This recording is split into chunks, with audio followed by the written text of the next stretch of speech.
Assalamualaikum warahmatullahi wabarakatuh. Hai semuanya. Di sini saya ingin menjelaskan tugas akhir biologi di mana saya akan mengambil materi terkait kanker serviks. Sebelumnya, perkenalkan nama saya Nadya Nazifah. Saya merupakan mahasiswa gizi Fakultas Pertanian Peternakan UIN Sultan Syarif Qasim Riau. Baiklah, langsung saja kita masuk ke materi. Jadi, kita perlu mengetahui nih apa itu kanker serviks.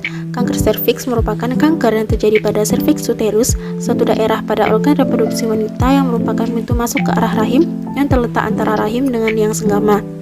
Sampai saat ini, kanker mulut rahim masih merupakan masalah kesehatan perempuan di Indonesia sehubungan dengan angka kejadian dan angka kematiannya yang tinggi.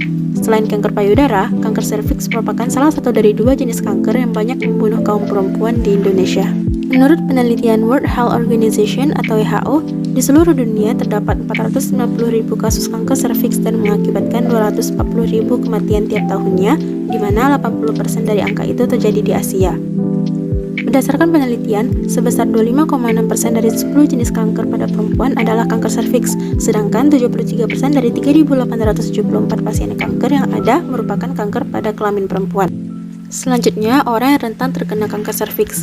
Kanker serviks menyerang wanita yang pernah atau sekarang aktif secara seksual. Biasanya, kanker ini menyerang wanita yang telah berumur, terutama pada wanita yang berusia 35-55 tahun. Namun, tidak mustahil wanita yang lebih muda dapat menderita penyakit ini jika mempunyai faktor risikonya.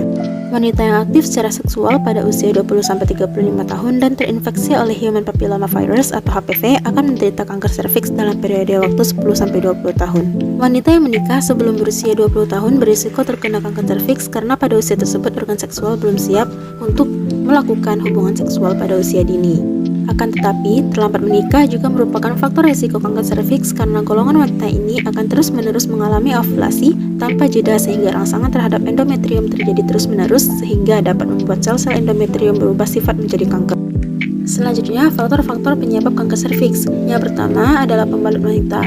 Jadi, penelitian menemukan bahwa wanita yang menggunakan pembalut ketika menstruasi dan tidak sering diganti berisiko 2,3 kali lebih besar menderita kanker serviks. Yang kedua ialah penggunaan sabun. Pemilihan cairan pembersih juga harus diperhatikan dan memilih pembersih khusus area kewanitaan yang kadar pH-nya 3-4 dan ada izin dari Departemen Kesehatan. Iritasi yang berlebihan dan terlalu sering dapat merangsang perubahan sel yang berakhir dengan kejadian kanker. Yang ketiga adalah penghasilan. Kanker serviks banyak ditemukan pada golongan masyarakat berpenghasilan rendah. Para wanita berpenghasilan rendah tidak mampu membeli pembalut wanita yang berkualitas tinggi atau sabun pencuci vagina yang aman bagi kesehatan. Menurut Teheru dan Hidayati, terdapat hubungan antara kanker serviks dengan penghasilan, di mana wanita yang berpenghasilan rendah 4 kali lebih berisiko dibanding wanita yang berpenghasilan tinggi. Penghasilan rendah biasanya dikaitkan dengan higienis, sanitasi, dan pemeliharaan kesehatan yang kurang.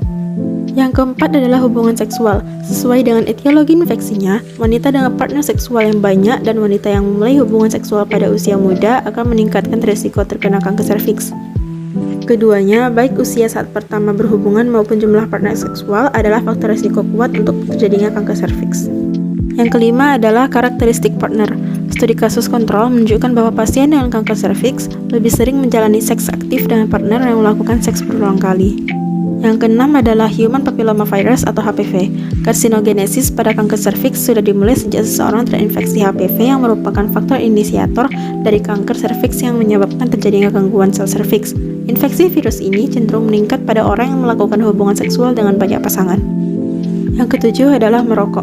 Bahan karsinogenik spesifik dari tembakau dapat dijumpai dalam lendir dari mulut rahim pada wanita perokok. Bahan karsinogenik ini dapat merusak DNA sel epitel squamosa dan bersama infeksi HPV dapat mencetuskan transformasi keganasan. Dan yang terakhir adalah pekerjaan. Diperkirakan bahwa paparan bahan tertentu dari suatu pekerjaan seperti debu, logam, bahan kimia, tar, atau oli mesin dapat menjadi faktor risiko kanker serviks. Jadi, bagaimana pencegahan kanker serviks itu sendiri? Yang pertama, usaha pencegahan, meminimalisasi atau mengeliminasi faktor penyebab kanker atau promosi gaya hidup sehat. Yang kedua, deteksi dini dan screening. Hal ini dapat menurunkan angka kematian karena ditemukan dalam stadium yang lebih awal. Dan yang ketiga, diagnosis dan pengobatan. Diperlukan fasilitas kesehatan yang memadai sebagai komponen yang terintegrasi dalam program penanggulangan kanker nasional.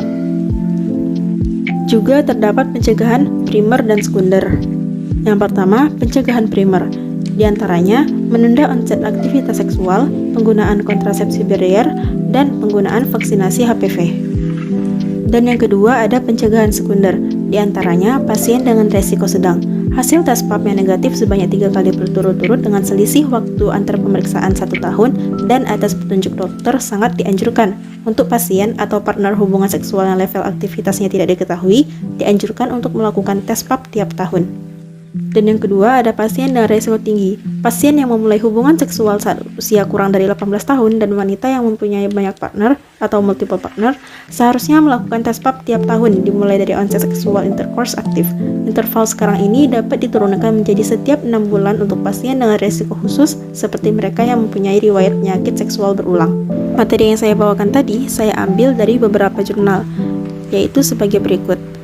Materi pencegahan saya ambil dari jurnal Kebijakan Pengendalian Penyakit Kanker Serviks di Indonesia, Indonesian Journal of Cancer, oleh Bambang Dwi Poyono.